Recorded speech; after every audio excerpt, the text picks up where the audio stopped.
భయం. ఎంతమంది సమాధుల తోటకి వెళ్ళి కాళ్ళు ఇంటికి వచ్చి కడుక్కోగలరు? మొన్న వెళ్ళాను విక్టర్ గారి మీటింగ్కి, ఆయన మరియల్కి వెళ్ళాను. పాపం ఒకటే కడుగుతున్నారు. ఇంటికి వచ్చి కడుక్కోగలరా? అంటే నీ డస్ట్ని బట్టి దయ్యం ఇంటికి వస్తుందా? దానికి వేరే దారి తెలీదా?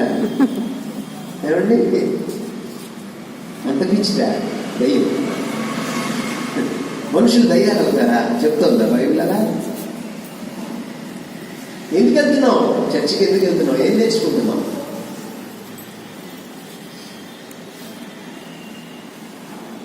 ఏ ఫోన్ చూసి వస్తారు కదండి. ఎందుకంటే ఇదంతా మరణ భయం. వాస్తు పాటిస్తారు, మరణ భయం. మంచి రోజున పెళ్లి చేసుకుంటారు. క్రైస్తవ సంగతి మాట్లాడుతున్నారు. మరణ భయం. ఈరోజు మన ముందు ఒక నీతిమంతుడి ప్రీతికరమైన మరణం మన ముందు ఉంది. ఈరోజున పాఠాలు ఏమన్నా నేర్చుకున్నామా? నేర్చుకోకపోతే ఈ ప్రయాస దేనికట?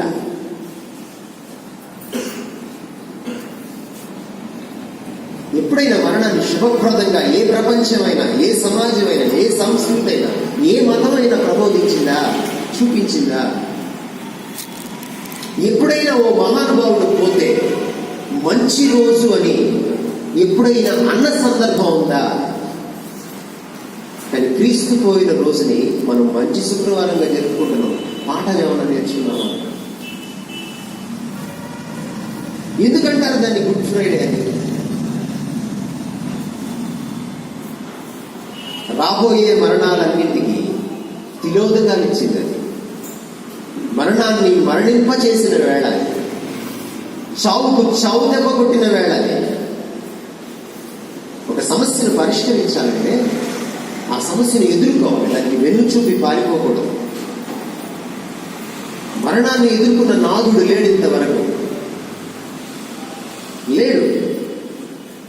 ఎందరో అవతార పురుషులు పుట్టారు, కానీ వాళ్ళ మరణం గురించి ఎవ్వడూ మాట్లాడాడు. జయంతులే చేసుకుంటారు చూడండి. కృష్ణాష్టమి, ఏమండి, అవునా? ఏదైనా తీసుకోండి మీరు. శ్రీరామనవమి, మీరు ఏదైనా తీసుకోండి. వర్ధంతి ఉందా? వర్ధంతి పండగనా? ఒకే ఒక్కడికి ఈ ప్రపంచంలో వర్ధంతి పండుగ, క్రీస్తు వర్ధంతి పండుగ. పాఠం నేర్చుకున్నావా?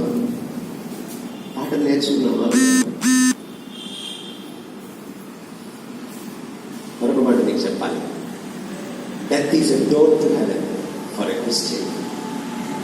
ఒక క్రైస్తవుడికి మరణం అంతం కాదు, విషాదాంతం అంతకంటే కాదు. ఒక క్రైస్తవుడికి మరణం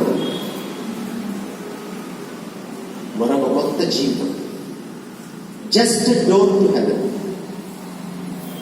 ఈ డోర్ నుంచి అలా నిష్క్రమిస్తే